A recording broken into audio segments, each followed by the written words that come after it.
Baik, Pak Dian, gelombang unjuk rasa dan kerusuhan di Iran meluas. Sebetulnya pemicunya karena kemerosotan perekonomian dalam negeri atau menuntut pergantian pemerintahan.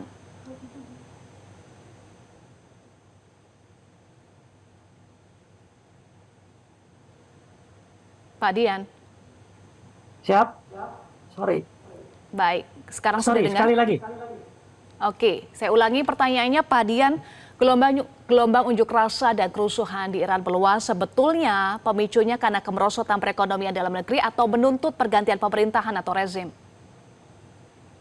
Terima kasih Mbak Eva. Begini ya, cara melihat masalah itu jangan dilihat ketika situasi ekonominya memburuk.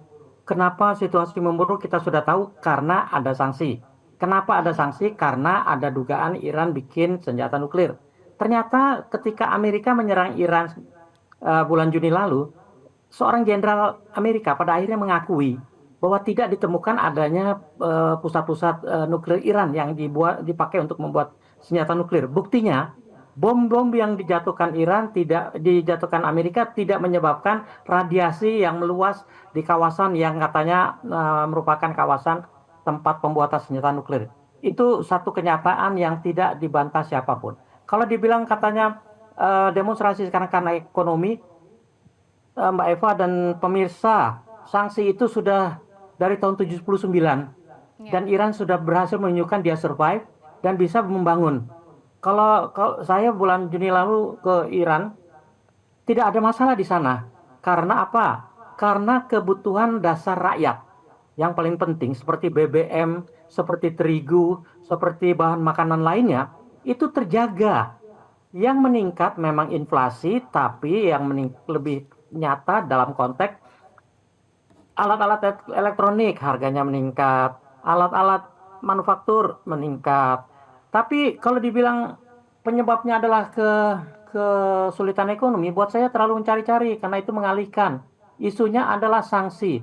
Siapapun yang kena sanksi, negara manapun termasuk Korea Utara, bahkan Cina atau Rusia sekalipun yang disanksi Amerika, pasti terdampak.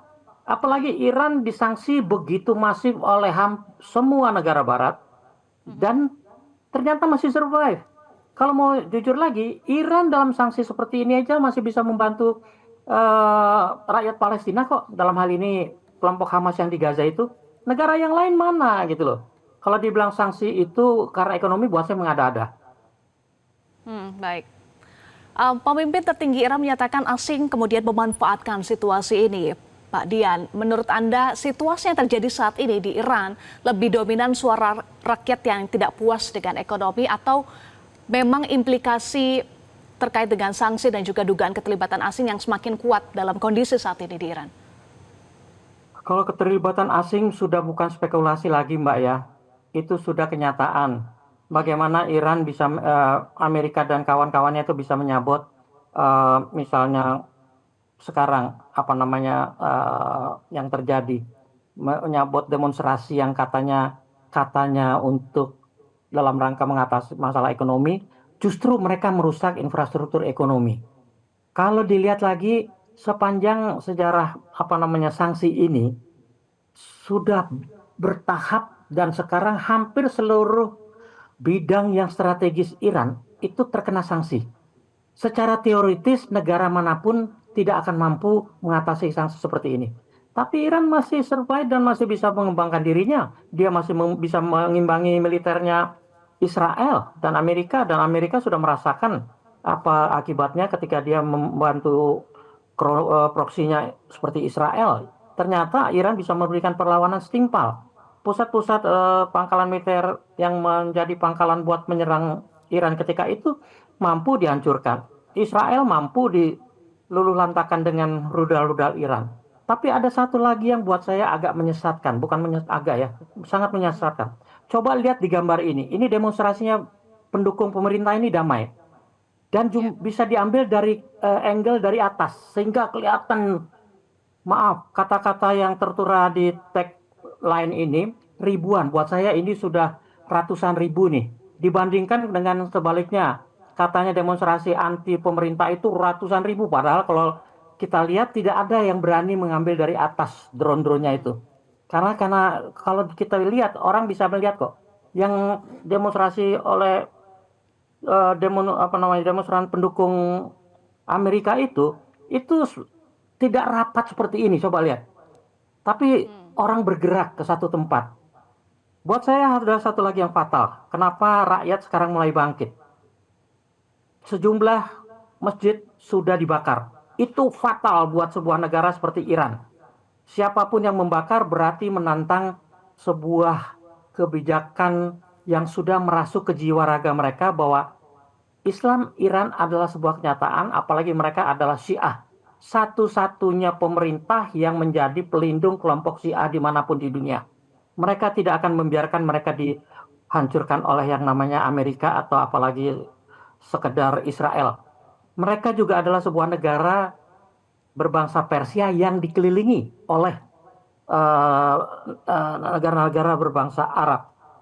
Ancaman buat mereka sudah ada sejak mereka menyatakan diri revolusi pada tahun 79 itu, mereka menjadi negara Republik Islam Iran.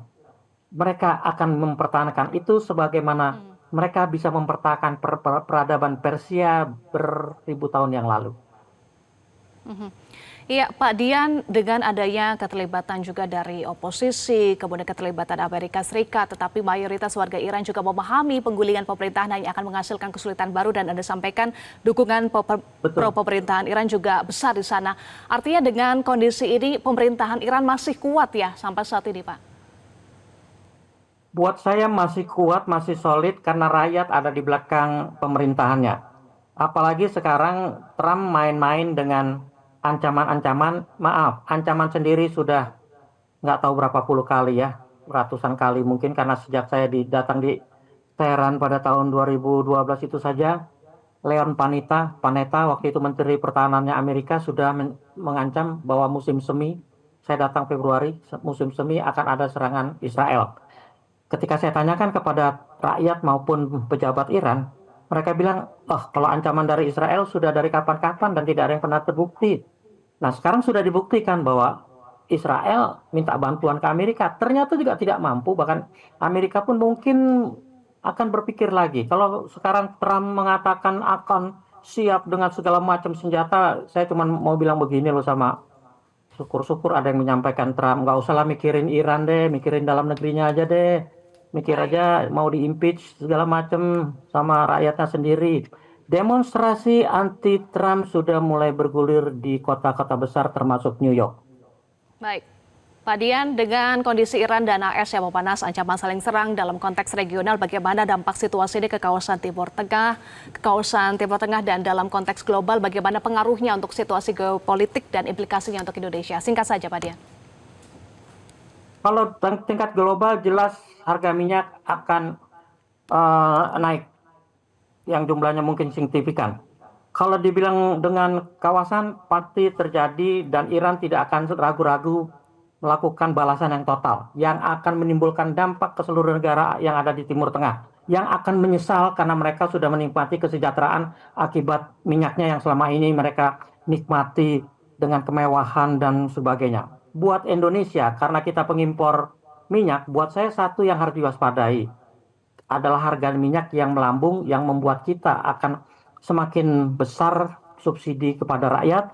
Sementara kita juga harus bisa menjamin bahwa suplai kita yang selama ini berasal dari Singapura bisa juga tetap terjaga. Karena kita tidak bisa belum bisa mengandalkan pada produk dalam negeri kita tahu. Akibatnya itulah sebuah krisis yang terjadi di tempat-tempat strategis yang memiliki sumber daya yang dibutuhkan Indonesia. Sekali terjadi di sana, pasti kita terkena dampaknya. Tidak ada yang menginginkan. Potensi harga minyak yang melambung itu yang harus diwaspadi oleh Indonesia. Terima kasih, Pak Dian, untuk analisa Anda di Metro hari ini.